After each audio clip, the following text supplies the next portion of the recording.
Bonjour à toutes et à tous et bienvenue au cours 3 sur l'architecture égyptienne. Dans cette vidéo, nous allons présenter brièvement le contenu de notre cours. Je vous rappelle que ce cours est destiné aux étudiants inscrits en première année classe préparatoire intégrée, CPI, à l'école polytechnique d'architecture et d'urbanisme d'Alger. Pour commencer notre présentation, on peut définir l'art architectural de l'Égypte antique par les pratiques architecturales qui avaient cours pendant plus de 3 millénaires. Cette durée particulièrement longue invite à considérer non pas une architecture, mais des architectures égyptiennes, dont les différences sont à la fois imputables aux évolutions technologiques de cette civilisation et aux aléas historiques multiples. Je vous rappelle aussi des objectifs généraux du cours qui sont: premièrement, maîtriser le lexique architectural et architectonique de l'Égypte antique. Deuxièmement, faire la différence entre les typologies d'architecture égyptienne. Et enfin, troisièmement, analyser une œuvre ou un monument d'architecture égyptienne.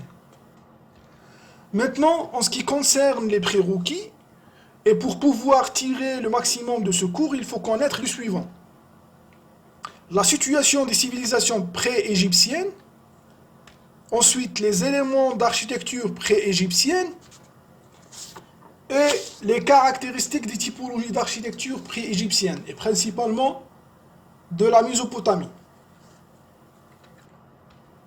Comme l'indique la carte conceptuelle de notre cours Histoire d'architecture égyptienne, ce dernier est fractionné en 3 sections d'apprentissage hiérarchisées du général au spécifique, précédé bien sûr par une session d'entrée composée d'une introduction et un test de prérequis et clôturé par un système de sortie constitué d'une évaluation finale.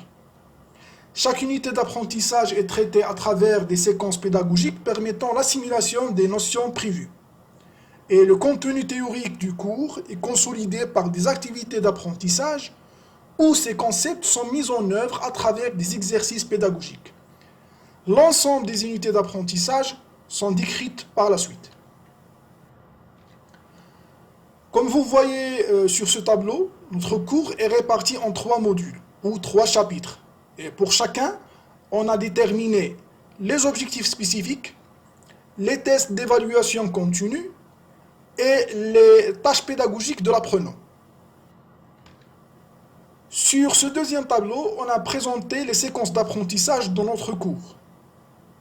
Dans le premier module, nous allons présenter les généralités sur la civilisation égyptienne, notamment la présentation de l'Égypte ancienne et sa situation géographique, la définition des caractéristiques de l'architecture égyptienne, l'interprétation des éléments d'architecture égyptienne, principalement les colonnes, les obélisques, les pylônes, les sphinx et les peintures.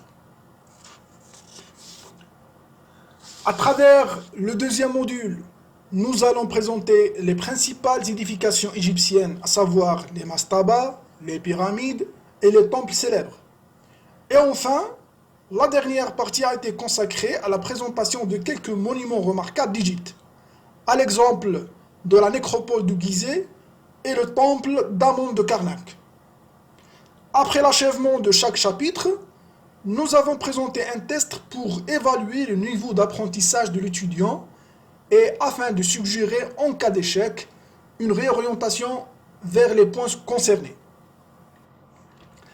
À cet effet, nous proposons différentes formes d'évaluation au cours du processus d'apprentissage, notamment une évaluation continue et régulière sous forme des travaux dirigés, c'est-à-dire des TD, et elle représente 20% de la note finale. Et en plus de cela, il existe 2 examens, soit 80% de la note finale, à savoir 40% pour chaque épreuve. La note finale qui assurera la réussite de ce cours doit être supérieure ou égale à 10. Enfin, je vous propose une liste bibliographique de ressources en ouvrage pouvant vous aider dans l'apprentissage et notamment dans la préparation du cours. Et la prochaine vidéo sera consacrée au chapitre 1 de notre cours, dont on va présenter les généralités sur l'architecture égyptienne. Donc, à très bientôt.